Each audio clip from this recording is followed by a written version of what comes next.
ورما حلو بأخي منو عدد حول بسوي شيء سلوك هذه ورمارو إيه كمان دفق حاجة كده عدد واحد بس هذه عدد فرسان نور شيء حاجة نوجي يا سلام النادي واسع نور شيء عدد بس نور شيء حاجة نوجي سنة واي واسوق قابل هذا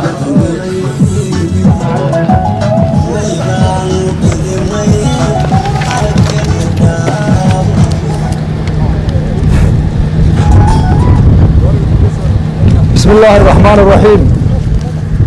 الحمد لله رب العالمين إلهي ومهده بشر رمضان بركيسان إلهي خير كيف هاي نسيو دم الله في مغفرة هاي نسيو وحي إسلام نقول يدثنا الله نحرستو انتينا نو الله نقول نحرستو إلهي وحنو كبرينا آفويك عذر كجراء أدوك ساميي إنك لبتوين وهي إنه إلهي مسيبة سيدنا دول قاوة إن إلهي عذرك وصيع أيضا يرضو شاقا سفر نوغا سفر ما هو آفئ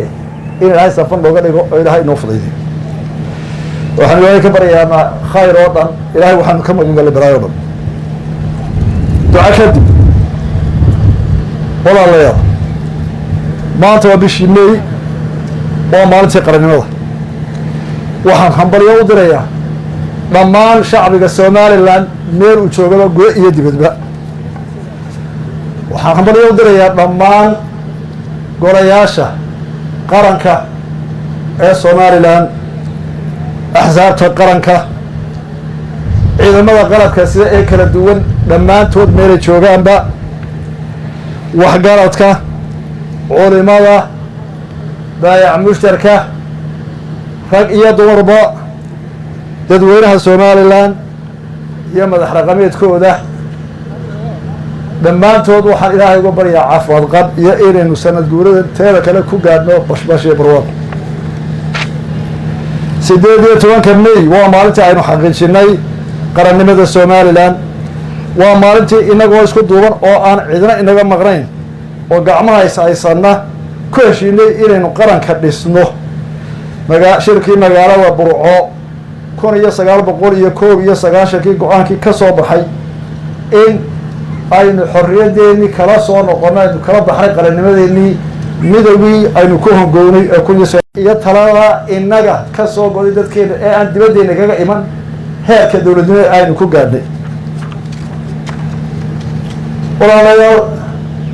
markii lagu go-aamiyey Burco qarannimada Somaliland 1991 May waxaa lagu ansixiyey afti dadweyne markii dastuurka la ansixinayay in dastuurka iyo qarannimada madaxa bannaan ay tahay lama taabtaan 2001 bishii May buraanka iyo sawaxanka siyaasadeed ee ku saabsan wada hadallada Somaliland iyo Soomaaliya ee laga wado warbaahinta waxay muujinayaan bisay la'aan siyaasadeed iyo waay aragnimo la'aan iyo garasho gaabnida dadka maanta maamula xamar ee ku hadaaqa maalin walba soo dhajiyo boor ah Somaliland waa gobol ka mid ah Soomaaliya aad iyo aad bay wax looga yaabo tahay maan gaabnimada dadka 30 sano og inaynu laba dawlad oo mid la gaarkeeda wax u dhisatay yahay haddana maalin walba ku soo sawira calan oo oranaya Hargeysa iyo Somaliland iyo Burco wax u dirayna iyo Boorama taa waa ka hadli doonaa hadalladii hawsheeda waxaan saleeyahay taasi ma aha mid aqoon lagu geli karo ee waa bulaasu iyo war suuqa socda walaal xarunkan adduunka saameeyay ee COVID-19 dalkeena aad buu u fidaya waana caadadiisa marka hore loo dareemo inta aanu fidin marka uu dadka gaara dadka oraya xarunka u soo dhacaa boolinta ayuu si xoog u kacaa haddana hoos u dhacaa marka waxaa goodaa maanta inuu xoog halkii u sareysay marayo boqol iyo dheeraad baa laga helay weliba waxaan weli raadinaynaa inaynu hella ay tahay mashiinada lagu baaro xanuunkan oo aynu helna magaalooyinka waaweyn boorame burco berbera ergaabo laascaarood ugu yaraan hawshoodii waa lagu jiraa kala go-a diyaaradaha iyo haddii la yidhahdo adduunyada wixii la soonay aan laisu gudbayn awgeed ayay adag tahay markii la dalbado inuu raago waxaan u mahadnaqaynaa oo mahadnaq balaaran sheedinayaa guddida loo xil saaray hawshaa ka hortaga fayraska ee maamulkeeda oo shaqo wacan qabtay madaxweyne ku-xigeenka hogaaminayay waxaan aada ugu mahadnaqayaa maalqabeenka somalilan oo intoodii badnay si deg dega si wax ku oola uga soo jawaabtay oo shalay iyo bakraato labada shirkadood waaweyne dahabshiir iyo taras loogu dambeeyeen oo ballanqaadka intay furiyeen ka dalbaday in lasoo dhiso lasoo sameeyo meelaha lagu sameeyo turkey china qalabka lagu baaro dadka laakiin waktiba inaga qaadanaysa xanuunkana wuxuyna baray cashar baynu ka qaadanay haddaynu somalilan nahay haddii aynu isku tashano inaynu adduun iyo awoodba u leenahay inaynu dalkeena wax ka qaban karno horumarin karno kala dagaalami karna cadow cudurka kala dagaalami karno innaga oon gacmaha hoorsan hawshaa ku socotay maanta laba bilood wadda hawsha ah badankeeda 80% waxay ahayd dhaqaale somaliland iska ururisay dawlad ganacsato qof wax ku deeqa qof xoogiisa ku deeqa qof amalka qaato oo u adkaysta dhibaatada kasoo gaadhay isla dhaqaal u bixiyey qofka ganacsigiisa jooji ama shaqadii uu qabanayay joojiyey ee mushaaharo qaadanayay dee waa ka ugu deeq badan dalkiisa ugu deeqa wixii hayay ila wixii hayay mushaharad seeray dawlad ahaan xanuunkan tallaabooyin dhowr ayaa laga qaado hore loo sheegay ood ogtihiin waxaa la asaasay guddida waxaa la xidhay dhammaan goobihii waxbarashada si loo yareeyo imaatinka ardayda waxaa si kumeel gaara loo xidhay xuduudaha dalka wixii laga maarmaana mooyaane waxaa heegan la geliyey ciidamadii qalabka siday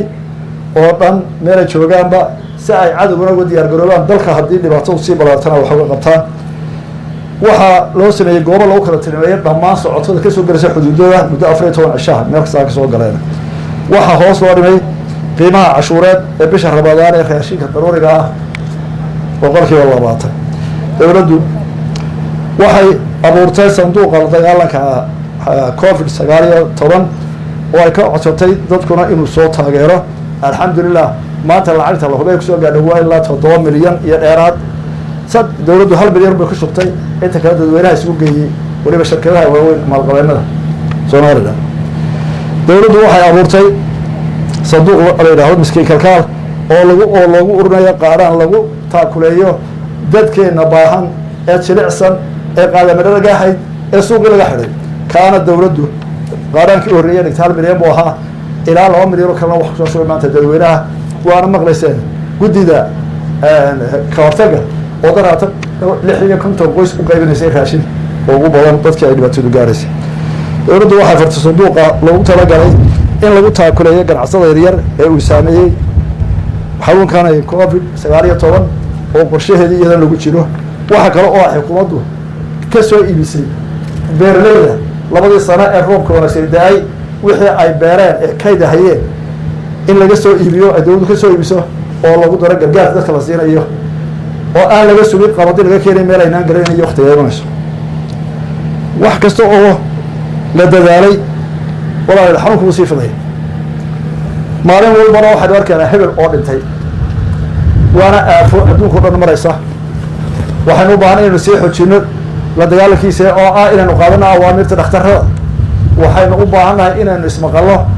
waxaynu u baahannahay inaynu ku dadaalno inaynu kala fogaano intii suurtagala maanta ku dheeraan maayo howlaha xukuumaddu sanadkan ay soo qabatay waayo bishii dhowito warigii February ka akhriyay gobolada gole ee wixii la qabtay iyo qorshe uu sheegay si guud mar haddaan taabto amniga qaranka difaaca qaranka iyo nabadgelyada dalku waa saldhigga dawlad kasta oo jirta caalamka dawladdu waxay haybad iyo tixgelin leedahay awoodeeda ciidan iyo xuduudeeda dhaqaale ilaahay mahadi 30 sano oo la yiraahdo ma ictiraafin oo nukeerna isku tashanay 30 kaba si nabadgelyo iyo aamina ayaan u socono 30 kaasna cadawga Soomaaliland waa badnaa siriya caabo laha bareed iyo warwareeg iyo dhuumasho iyo sarxgal buu isku daayay ilaahay mahadii shicibkoo isku duuban iyo ciidamada qalabka sida kala duwan iyo dadkeenu qarnimada ilaashanaya iyo madaxdooda oo boqolkiiba boqol u soo jeeda qarnimada ilaalinteeda waxaynu ku gaadhay 30 sano oo nabadgelyo gudaheena ah cadow dowladda soo weerarna ay warigii fooda soo gelin dalkeena waxa la xoojiyay tayeynta ciidamada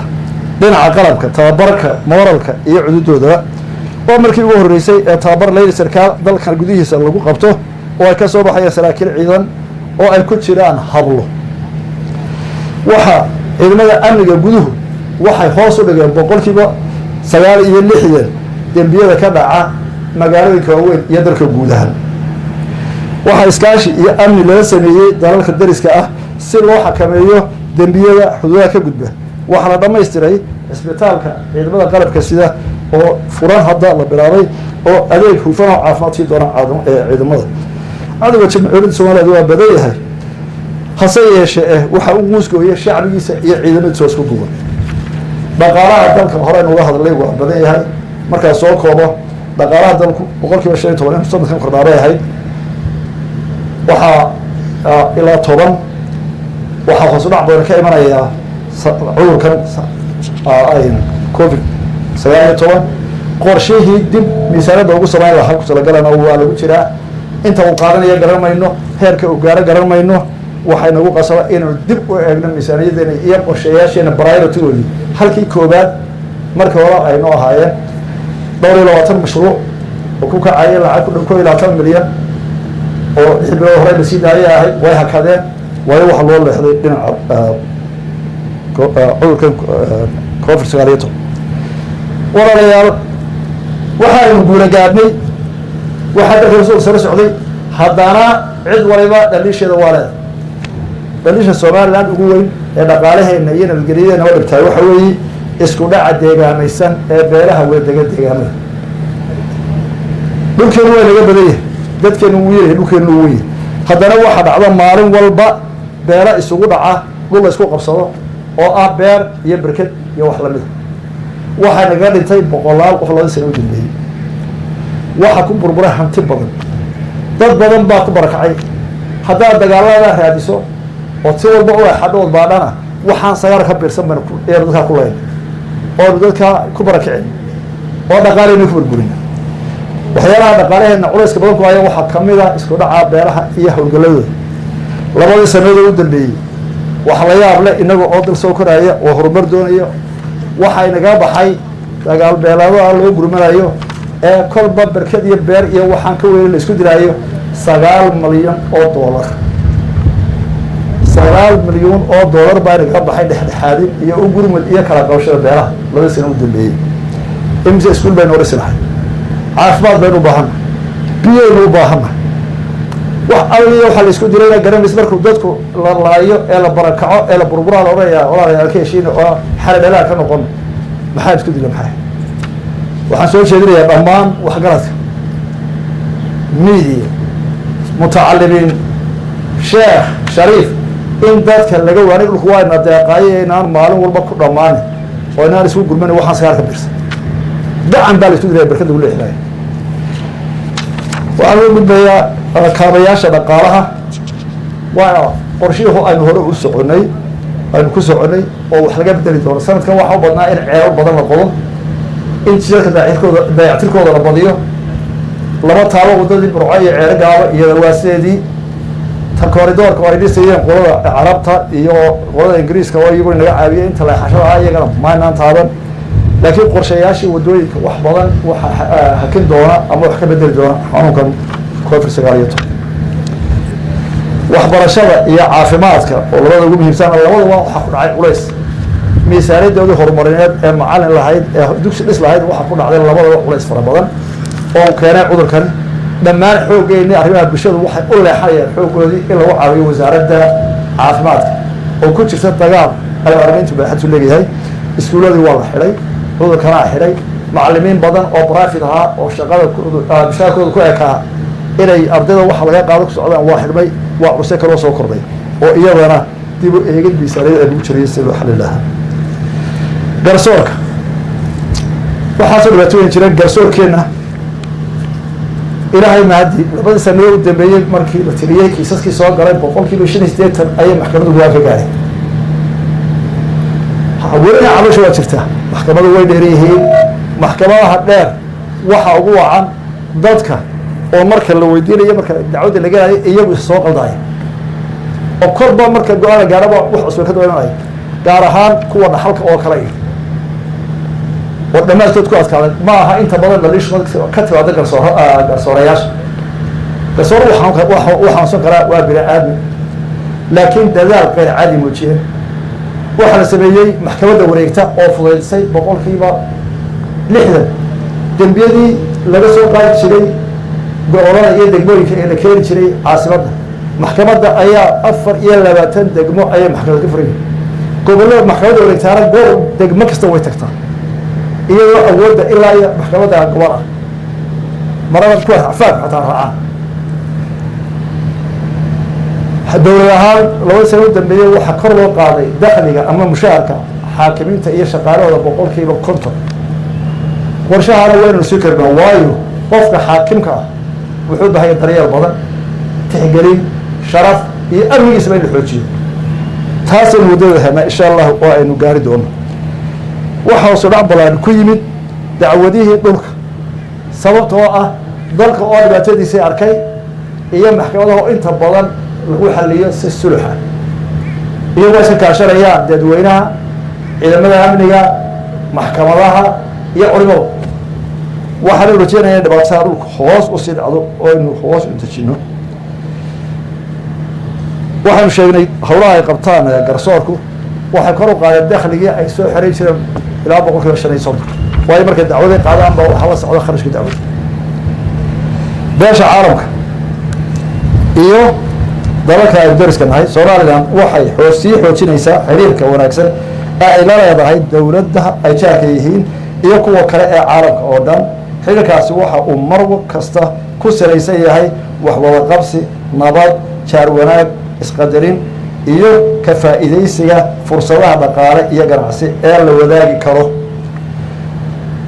wadamada beesha caalamka waxaan ugu baaqaynaa in ay tixgeliyaan isla markaana taageeraan go-aanka iyo ayaka tagshiga shacbiga Somaliland ee qaraarkiisa ay cod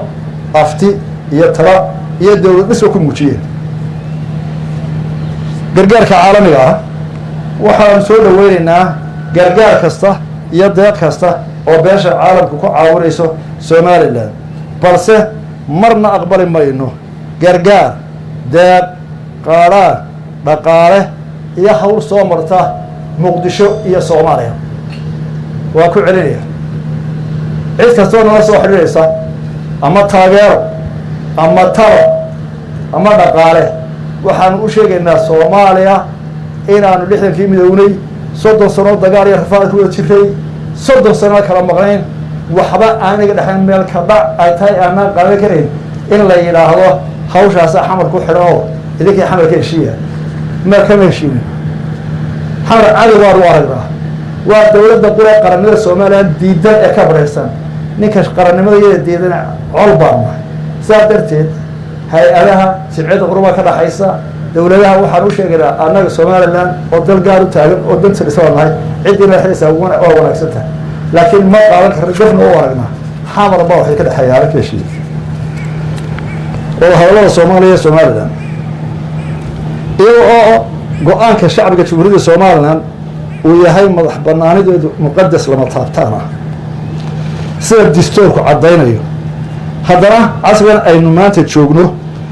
ilbaaxnimada adduunka iyo caqliga fayooba waxa ay isku raacsan yihiin wixii khilaafaada ee yimaada in lagu dhameeyo wada hadal si looga fogaado dhiig daata iyo colaado hor leh oo riiq dheeraada in indhaha laga laariyo ma aha haddii la doonayo in la wada hadlo ama cidina dhex gasho waxa kowka oo shardiya horta in la aqoonsay inay yihiin laba dal oo kala waxbana wada hadlayo ma waxba ka dhageysan mayno talan la geli mayno cid kasta oo uu yahay oo yiraahda Soomaali way dal waxa weeyaan dagaal ka dhex taagan yahay Soomaaliya dagaal ka dhex taagan yahay hala dhex galo Soomaaliya laba qaran oo qofkii ku dhex dhexaadinaya diyaar baan walaalo xamar nimanka xamar joogay aan isku Soomaaliyana walaalahay hadday taa indhahooda arkayaan waan wada hadlaynaa intay sareeyeen gobolada waqooyiga iyo magaalo Hiblaayo Saayirna ay kolba calan diyaarad yar oo gaaladeed ha soo sawirayaan heshiimana waa hadlay waxaana awoodaysa colaad horle iyo cala horle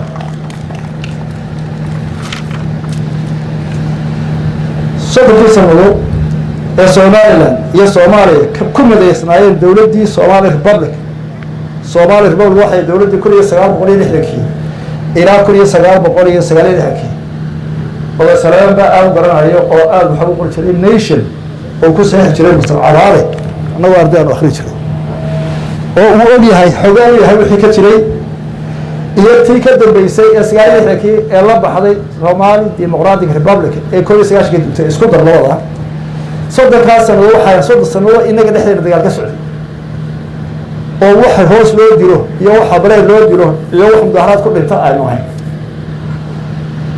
waxa ka marka soddonka ay sharci ku jireen laba dagaal oo gal dariska labada Soomaaliland bu dagaalka culayskiisa ku dhacay riiqday dagaalkii 1964 Soomaaliland culayska ku dhacay kuma dhicin xamar yaagteeda culayska weynaa ee dhimashada ee xoolo miisaanada dhaqaale ee cusbitaalka Hargeysa ninka joogay wax alliya wax doorka iran iyo sodo iyo ayay dhammaantood cusbitaalka Hargeysa ay tagnaan daawa iyo culays iyo dharka meeridiisa iyo inta karinta iyo dawanteeda footar ay ku shaqeeyay iyo kabruco iyo kaboorami waa kuma dhicin wuxuu daawaday wax yar bay ka ilaa gudaha dagaal bay ugu hayay dawladda kala dambeeyay iyo colaad kadeedka iyo talaxmada waxay ka baxay 1990 oo qara ka dhisan soddon sano kale oo joogay soddon sano wada kala maqnay aqliga habeen walba inamada yar xamar joogay ay TV-ga ku soo dhigayaan bashaqada ka fulinay Hargeysa heer baan u diray ruux wada harnay iyo xumaan la bilaabay haddii wax aqliga halka joogo cid kasta oo aan misaladooda hadalka diyaar baan u iyagana hadday taa aaminsan yihiin waa hadlayna marka arrintu sidaa tahay dadku markay isqabtaan marka hore waxay ku heshiiyeen yaa wada hadlaya taa waa sheegay maxaa ku xiga ajandaha loo hadlaya laga heshiiya ma aqbali karo go-aan ah oo inamada xawrta ku hadlaan wixii aan kala tagahay kala go ahaynba aynu ka wada hadal si cadoo dheer baan ku sheegaya kala go mooyo wax kala go hadmayno waynu kala goro waynu kala tagnay ma walaalownaa mar laba doodar ma ahaan haddii kale waxaa wadaan way heli doontaa arrinta labaad loo kala bixi karaa waxa weeye maxkamad caalami ah oo arrinteena aan toos beysano oo aan carabka waxaan ku soo koobayaa wallahi ka baryaya maanta oo cudurkan inaad u saaran inuu inaga qaado inuu inoo sahlo inuu inoo khafiifiyo masiibadiisa iyo dhibaatadiisa waxaan ku baaqayaa dadka May Somaliland inaan loo baqanayn hadday ciidan tahay iyo hadday dhaqaale tahay inuu iswadi karno xanuun kale inuu muujiyo inta isku filan waxa leeyahay hay'aduhu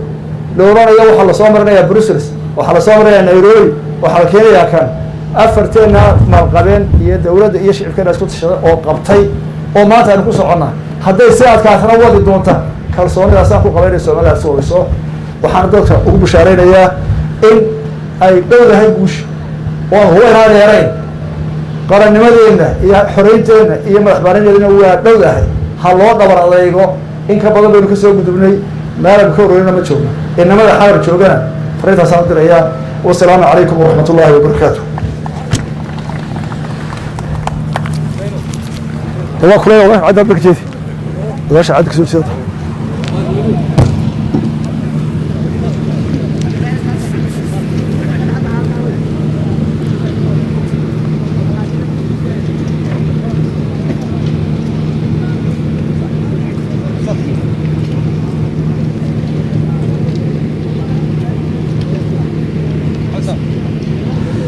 راح اقولها ها الراس على كده الراس كيف تي عسكر ما اسكف لسه واحد قراء علم بالصينيه بسم الله الرحمن الرحيم وبه نستعين على امور الدين والدين waxayna halkan ka xaadirinayna oo taliyo waqti shay inaan halkan ka xaadiriyo labiyo tobankii sargaal ee ugu horreeyey ee ciidanka qaranka somalilan ee loo aqoonsado iyo diladgeed kuwaasoo 3 ka mid ay maqan yihiin see u qaadayna anagu waxaa fadhiya goobta 9 sargaal waan xaadirinayaa warqaddu sidaa u kala horrayso waan xaadirinayaa gaashaanla sare ismaaciil faarax cawaale doolaaq سؤالك ما تركش صباح كم سولوي يا gaashaan la sare ismaaciil faarax cawaale doolaaq سولو اوكي سولو داود قبل زي فرصة صلى الله عليه كم شوف mid kale lagu siinaya ما قولي media حاجة شو اوكي اهو قبصة حقنا ولا الضي يبقى دومي تفضل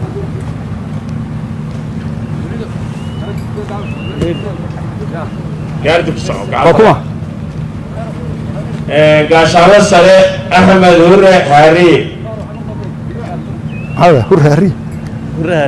ما انا بالك هرها الري markii leeska la qoray hoggaanka hawlgelinta mu ahayn iminka hoggaanka hawlgelinta ciidanka qaranka wey هرها الري نكون عوي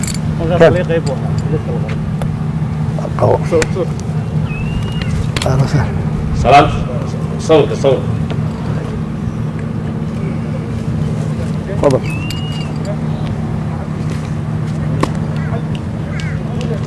gaashaanla sare mahad faarax cilmi oo loo yaqaan mahad cambaashe welcome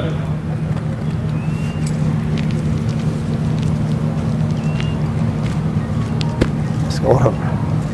ما حضي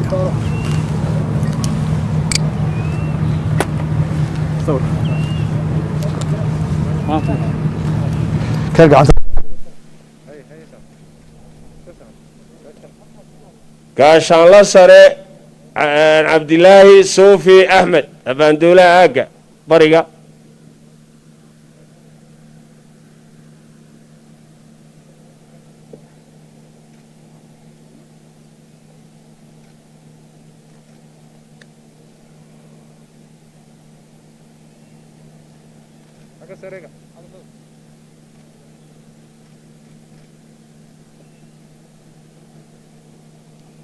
gaashaanla sare yuusuf iimaan diiriye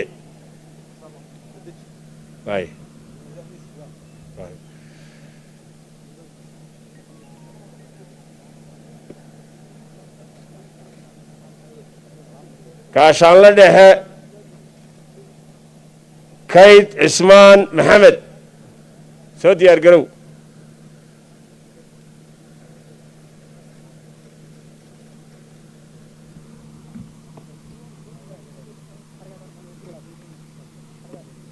gaashaanla dhexe kayd cismaan maxamed hal tallaabo horay soco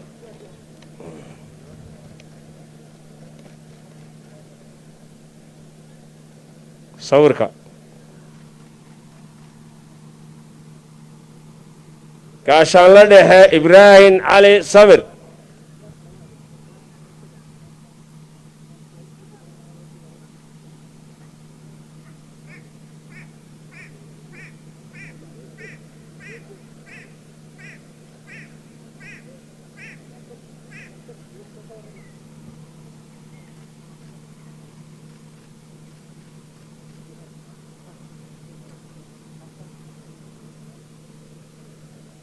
gaashaanla dhexe maxamed cabdilaahi cartan rujiye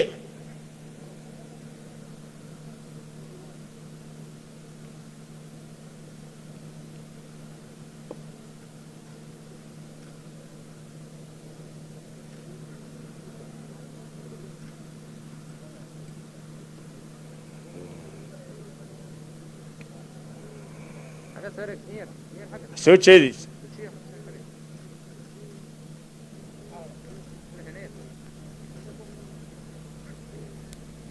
gaashaanla dhexe cabdilaahi maxamed axmed oo dhaga weyne ku magac dheer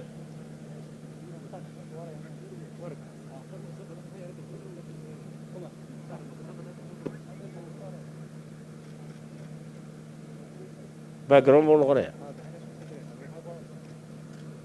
saddex baa hadhay maqan waa loo qaadaya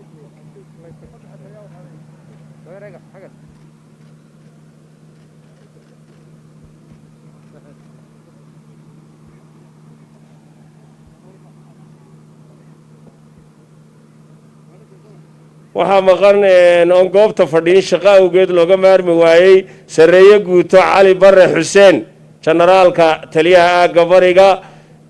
gaashaanlo sare faysal cabdi bootaan taliyaha qaybta 12aad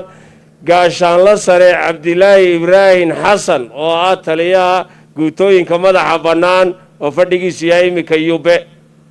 saddexdaana waxaa u qaadaya taliyaha ciidanka qaranka sidii ballantu ahayd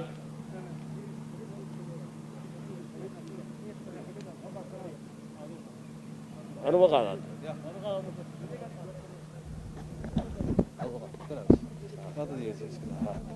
بردان يدي أوكي أوكي يا ندي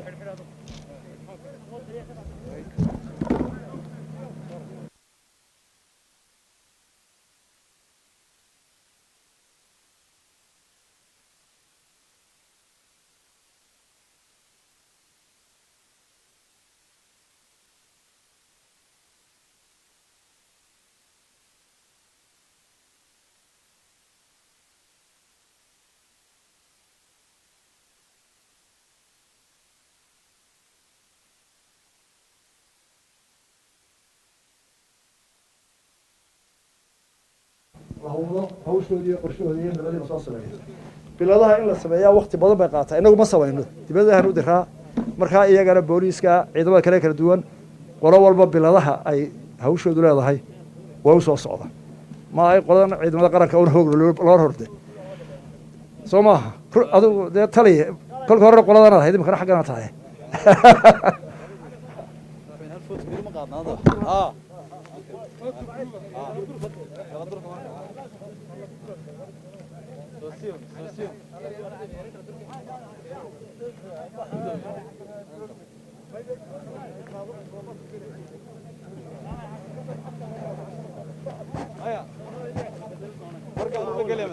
marka la gelo hal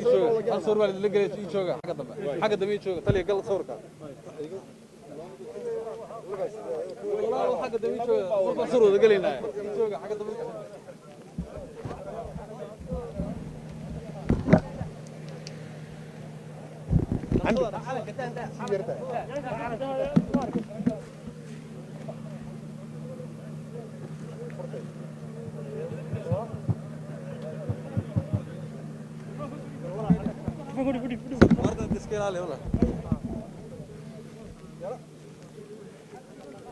ayay kala durugno sawirkan bilaabayna eeg dolaal iyo si idinku dabarbaad waxay la galaysaa idinku ma jirtaan waaya idinku ku jiraan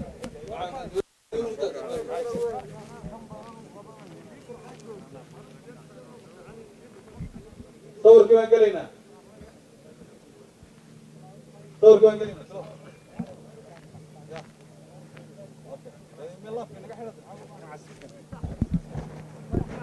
iska daa iska sii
mudane madaxweyne waxaa salaantaada u diyaara cutubyo ka tirsan ciidamada qaranka jamhuuriyadda Soomaaliland munaasabadda 18 May awgeed mudane madaxweyne ku soo dhawow